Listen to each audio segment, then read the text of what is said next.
here? Yep. I'll bet that blows up real good. Alright. Fire in the hole. How'd you like that? Huh? Come on, you sons of bitches, come on!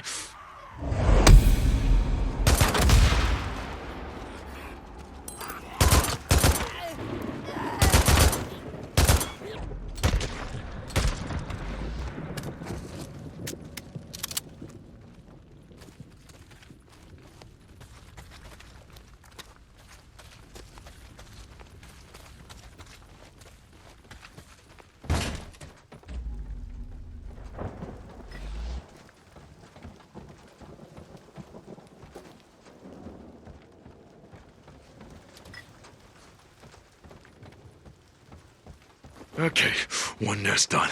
How many more you got?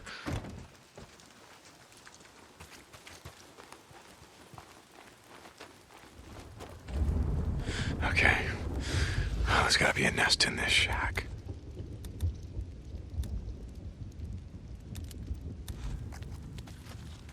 Oh yeah, a nest. Okay, you boys just keep right on sleeping. Don't pay no attention to me. Come on, boys and girls. Let's do this.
Oh, warehouse. Yeah, that looks like the kind of place you want to call home, yeah.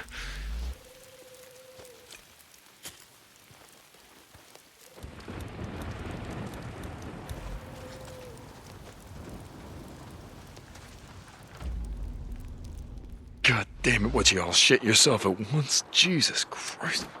Goddamn freaks. What the hell are you doing in here? Huh? Get kind of cold out here. Thought I'd help you out.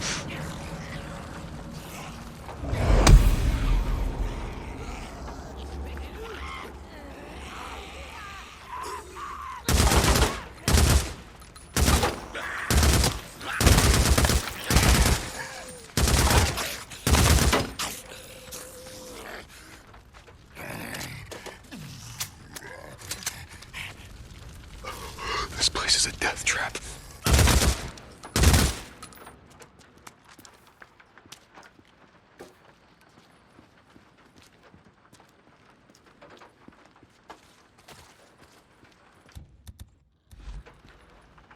Yeah. It'll warm you up.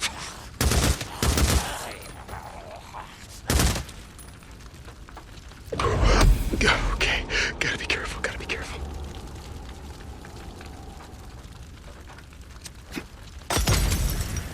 Come on, fellas.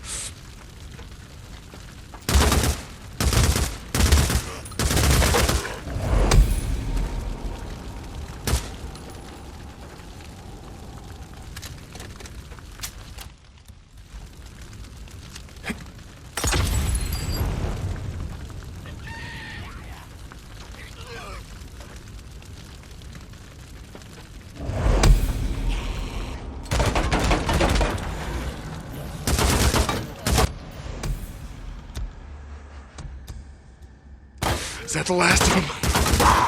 Finally.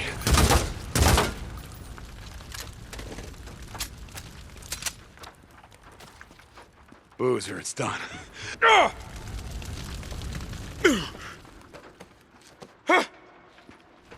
Boozer, it's done. I cleared those nests. Should be less freaks on the mountain from now on. Hey, Deke. How'd it go? Were there a lot of them? Yeah, but I wanted to clear them while it was still light out. You know how the sunlight bothers them. Yeah, that's probably the way to do it. Anyway, well, thanks for doing that, Deke. Get some shut-eye, Boozer. Deacon out.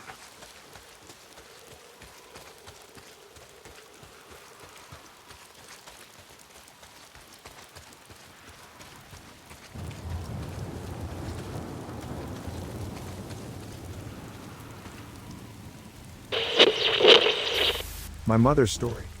I've no reason to doubt her, and she's never told another or been concerned with the supernatural. She does have a vaguely spiritual streak, but that's all. Mostly, she's pretty no-nonsense. When she retired, she got heavily into family history. At some point, she obtained the diary of my dad's mother, who passed perhaps 20 years previously, who we all called Nan. Nan had been a very stiff and proper English type, called everyone dear, used adjectives like terribly and perfectly dreadful, and was always relentlessly formal and seemed to be slightly offended at all times. She was also an intensely private person who never wanted anyone knowing her business. So one night my dad was away and my mother, home alone, sits down with the diary and starts going through it. It starts raining, nothing unusual since they live on the coast. She gets up and closes a few windows. Goes back to the diary. The rain turns into a storm. It gets windy. She goes to the other room and shuts the windows there. Comes back to the diary. A few more minutes go by. She's been looking at the diary for maybe 15 minutes at this point. Suddenly, the intercom to her right bursts to life at full volume with just static coming from the speaker. They live in a 3-story house on the side of a hill that was originally built by an electrician, so there are a million lights, power points on every wall, and every room has an intercom. After recovering from the fright, she turns off the intercom. The one in the next room is still going full blast. She gets up and shuts that off, and can hear the rest of the house downstairs still going. Every intercom. She heads down to the middle level where the master unit is and turns the intercom on. She's heading upstairs when she notices all the pictures on the walls. My mother is heavily into hanging things on the walls. Big, small, paintings, family photos, there's a lot of frames on the walls, or I'll ask you. All at similar angles, not random. Meanwhile, the storm has increased. The floor she is on is lined the length of the house on one side with timber-framed windows. Even the tops of the windows are wet with rain, which rarely happens and takes a proper storm to do. As she stood there taking this all in, what she can only describe as an intense gust of wind rattles the windows from one end of the house to the other, as if a speeding train went past on the balcony outside. Instead of fleeing into the night in search of a hotel room and real estate agent as I would have done, she walks calmly upstairs, calmly shuts the diary, calmly puts it in a cupboard, shuts the cupboard, says sorry, Nan to the empty room, and goes to make a cup of tea. The storm dies down. She writes all the pictures. That's that. Here's the kicker, someone from her work lives in the same street. Like 10 houses away. When she sees him the next day, she mentions the storm. What storm? Comes the reply. She's like, what do you mean, what storm? I'm talking about the gale force storm we had last night. The guy looks at her funny and says he would have known if there was a storm since they had dinner on the balcony that night and there wasn't a storm at any point. Reading this back, it sounds completely made up. I can only swear it isn't. I lack the imagination to make up something like this. Shout out to Nan if she's somehow reading this. I promise I won't be reading your diary.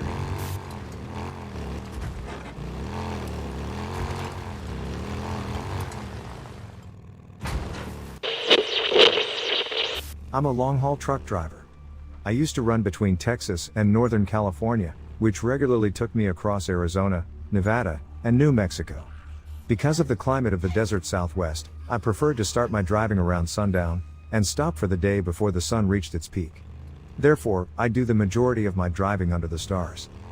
Now, I don't care who you are, but I am willing to bet that if you don't believe in aliens and UFOs, you'd believe in them after driving across New Mexico after 2 a.m.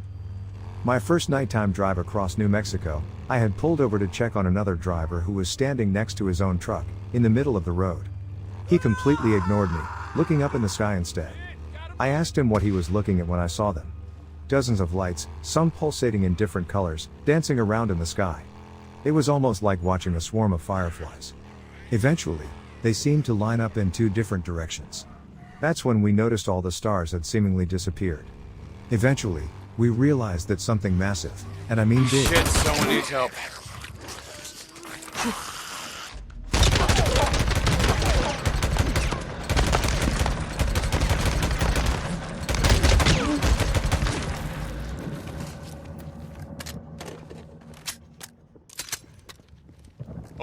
Hold on, I'm coming. You wanna die out here? Look, there's a camp. Where? I'll go! Peaceful Lake. Mark Copeland. It's safe there. Thank you so much! I thought I was gonna die in there! Yeah, let them know it was Deacon St. John. They know me. Don't stop, just keep out of sight. Like bigger than a Star Destroyer from Star Wars, big, was above us, but was completely silent. All the smaller lights seemed to disappear into whatever the big thing was, and it just seemed to fade into nothing. Within a few blinks of our eyes, the big thing was gone, and all that was left was just the stars. We were so focused on the lights and the giant dark shape that we never noticed 3 more truckers had stopped, as well as a young couple in their Jetta. At least 7 of us witnessed whatever this was. Later, when I recounted the story at a TA diner, 3 older drivers started telling me that stuff like that happened regularly across New Mexico, Arizona, and Nevada. So often, in fact, that many people who live and travel out there don't even bother reporting it. The waitress confirmed what they'd told me as well, adding that her brother was a sheriff's deputy nearby, and that his police department had an entire set of file cabinets, full of reports about these UFOs. Some dated back to the 60s. Ripper camp. Goddamn rippers.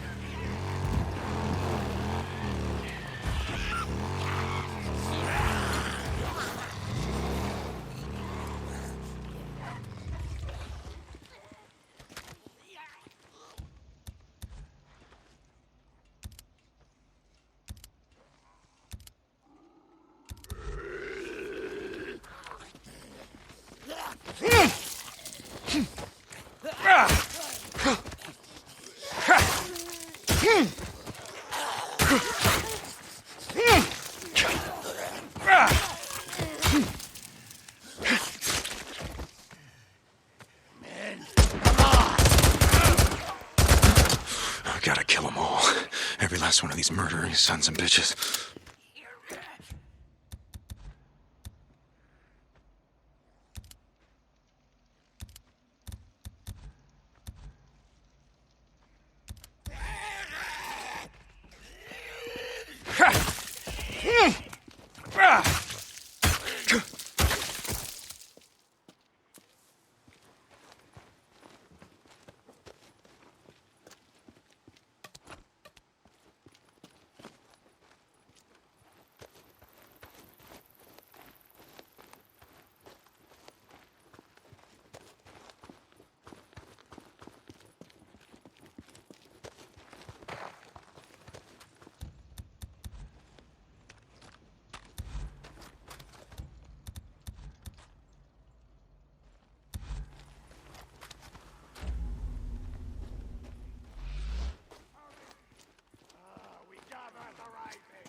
What do you think now, huh? Somebody shoots back. How do you like that?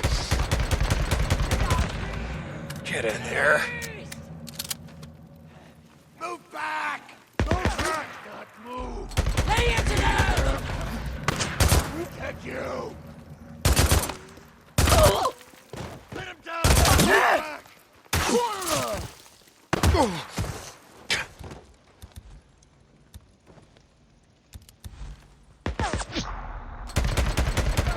How many of you are there? That don't matter. Not enough.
Finish this. That's the last of them. Guess your days of setting ambushes around here are over. This is Radio Free Oregon. The truth shall set you free. It's the Wild West again. And some men are acting like law and order are a thing of the past. But last I checked, this is still the United States of America. And in America, the right of property shall not be infringed. We have the right to claim territory, to hold it, and to defend it. Or, we took this land from the Indians. No point in rewriting history, but we took it by force. And force is the only thing that will move us now. We're not gonna roll over for a bunch of bullies. If the feds or rippers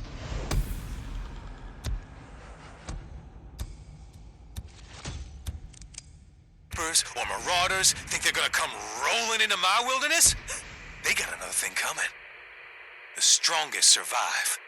The strongest take, and the strongest will succeed. This is Mark Copeland for Radio Free Oregon. Don't believe the lies.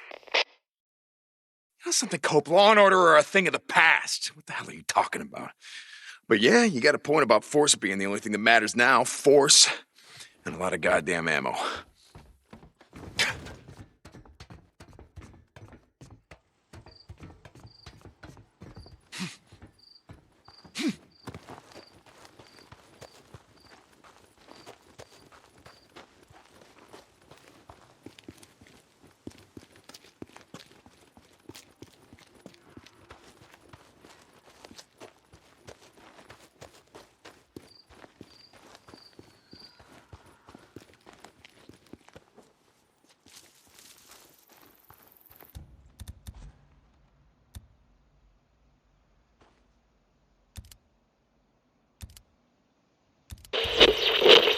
I used to do regular volunteer work at a religious shrine, and since I had to travel halfway across the country to get there, I was provided with accommodation. Said accommodation dated back centuries, and every time I stayed in it something would happen that could not be explained in any logical way, but this story is my favorite. I had traveled all day, arriving at the shrine just as they were about to stop serving the evening meal. I grabbed some food and a shower before falling into bed, since I was exhausted. Woke up around 3 in the morning to a woman's voice saying in a broad Yorkshire accent, right next to my ear, "Are you alright, love?" I replied that I was fine, the way you do when you're still half asleep and not really focusing, and the next minute I was sitting up in bed with all the lights on asking myself what the hell just happened. Managed to get back to sleep eventually, and then the following morning I ran into a member of staff who had known me for many years. He asked how my journey had been, and I said that it had been fine but that something really weird had happened during the night. He asked what room I'd been put in, and when I told him, his response was, "Oh, what did she say to you?" Come to find out that this was always the last room they would put anyone in because so many people had complained of hearing things in there, and when that wing of the building was being renovated, the builders used this room to store their equipment and always found things moved around. I have to say that after the initial shock I wasn't scared, because my dad, who had a great interest in the paranormal, had always told me that what most people think of as ghosts aren't malicious but people who've lost their way and can't move on.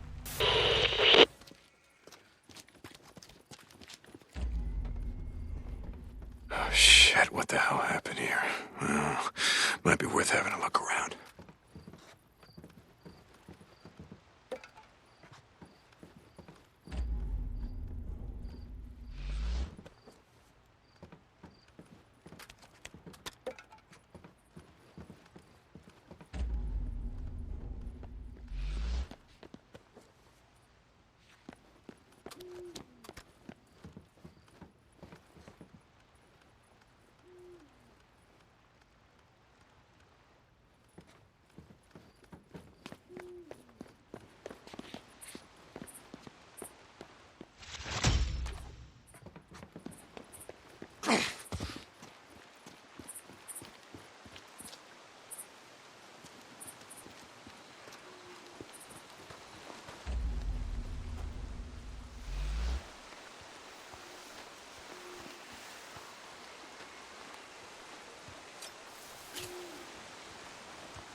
Someone's at the gate. Hold on, it's Deacon.